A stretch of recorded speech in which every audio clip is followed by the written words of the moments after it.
Solo World Traveler here. It was a beautiful last day in Cancun. I've got a beautiful weather. I've got a really long wait, a delayed flight, but a huge surprise at the end that I really enjoyed, and a beautiful flight home. I'm really happy to be back in my condo. Let's go.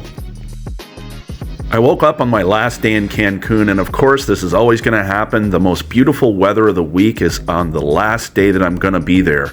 My flight isn't until the evening, so I do have some time to relax and enjoy the last bit of sun before my trip home. So instead of where I normally go, I went out onto this area here and had my morning coffee, really soaked up the sun. It was a hot and sunny day and the lowest wind that I'd had over the trip so far.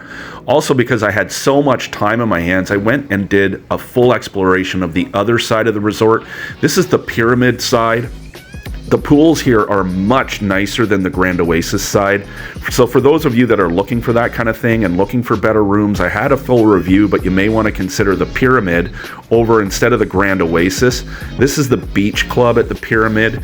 Again, everything, the pools, the amenities, the restaurants, and the beaches and the beach clubs are all much nicer on the Pyramid side. They're far less crowded, and I would imagine that the service is a lot better. So if you're a more experienced traveler, this is something to consider. I had a huge long wait for my flight, and as it turned out, my flight ended up being delayed. I got notices from Air Canada about delays. My flight was going to be delayed at that point about 2 hours, so here I am in the lobby. I'd had enough of the sun, I'd had enough of the resort, I was ready to go home, which is always a great sign. If you're ready to go home at the end of the trip, I think that means you had a great trip.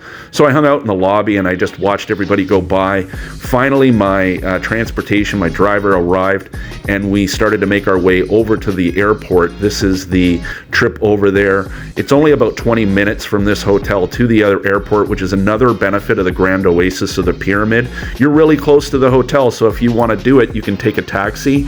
And then I finally got over and checked in my bags. It was pretty empty because I was so early. There were other people that were on my same transfer and they canceled and they decided to take an Uber later. I could have probably done that, but I thought, you know what, I've had enough. I'm going to go check in. I have no crowds. I have nothing to worry about, no rush at all. This is the check-in area for Air Canada at Cancun International Airport. The crowds were small, so I was able to get my bag checked in pretty quickly, and then I was able to make my way up from the Air Canada zone, up the escalators and over into the security area, taking on a quick tour up the escalator. It's pretty close to where the Air Canada check-in area is, and this is the security zone here. Even the security area was pretty light. There weren't a lot of people, and as I found out later, there weren't a ton of flights this day for some reason. Maybe about a half a dozen. So because I was there so early, I had so much time. I checked everything out. This is the duty-free area that you of course walk through. Just like in any destination, you're going to walk through this. They want you to buy stuff there, and then you walk out into the terminal. I have to say, Terminal 3 at Cancun International Airport, it's a really nice terminal. There's tons of retail, which is normally to be expected. Expect a lot of retail and expect the prices to be way higher. If you want to go down into Playa del Carmen or even downtown Cancun, you're going to get better prices for any type of souvenir you want than if you get it here at the airport. But they had a lot of selection. I was pretty impressed with how many different stores and how much different retail options there were, and it was something that you could spend a lot of time in if you really wanted to go super early. I kind of cruised around the terminal. I checked out. There wasn't as much food and beverage options as I thought there would be. I thought there would be tons of restaurants, and there were only a handful. I had so much time on my hands, I was going to have dinner there anyways, so I started exploring, and I wanted to see and try and find out what the best restaurant was. I also wanted to watch the football games that were on, so I was trying to find that too, which was also hard to find. They have got a Guy Fieri's kitchen and bar. This one was really nicely laid out. It was pretty huge. One of the larger restaurants I have ever seen in an airport. Lots of seating. I didn't choose that one. I finally found the Bubba Gump Shrimp Company, which also was pretty gigantic. I went in and chose this one because they were actually the only restaurant and bar in the whole place. There was a Margaritaville as well, but it was the only place that was actually showing the football game. So this is the place I picked, and this is where I was going to eat. Sat down at the bar and I ordered myself a good old-fashioned American cheeseburger and one less grande cerveza por favor. After my dinner, I went off, and this is what everyone kind of dreads. I realized through my Air Canada app and through notices at the airport that my flight was delayed even further. It was delayed almost 3.5 hours, so it was going to be a long night. I was just going to have to suck it up and kind of wait it out and see what happens. But then I had a wonderful surprise. These fine folks called out my name and brought me up to the registration counter for the flight.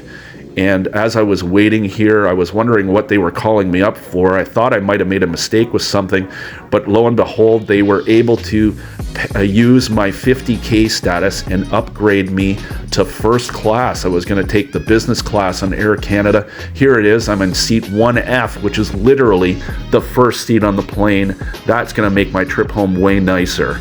And here's the seat on the plane. It is literally the first seat and first row in the airplane. Tons of room. The seats are padded. They all recline. Tons of foot space. I don't even think that this has as much foot space as the exit rows because you're right up against the wall, but I didn't care. I really enjoyed it. This is the dinner they give you. The wine was from South Africa. It was a Sauvignon Blanc. It was really good, much better than economy class, and I had a chicken and rice dinner with a salad and a dessert. They even gave you warm nuts and wine right when you got on the flight, and it was really enjoyable. I'm going to give you guys a full review of this on my channel. Check that out coming later, a full review of my first class flight home from Cancun to Toronto. I'm going to tell you a little bit more about it, but as you can see right here, the meal was absolutely delicious.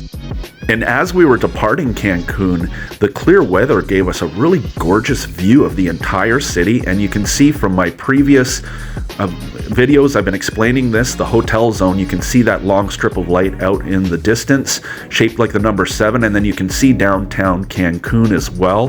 What a beautiful sight. And it really shows you the entire region, which was pretty awesome to see. You can even see Isla Mujeres.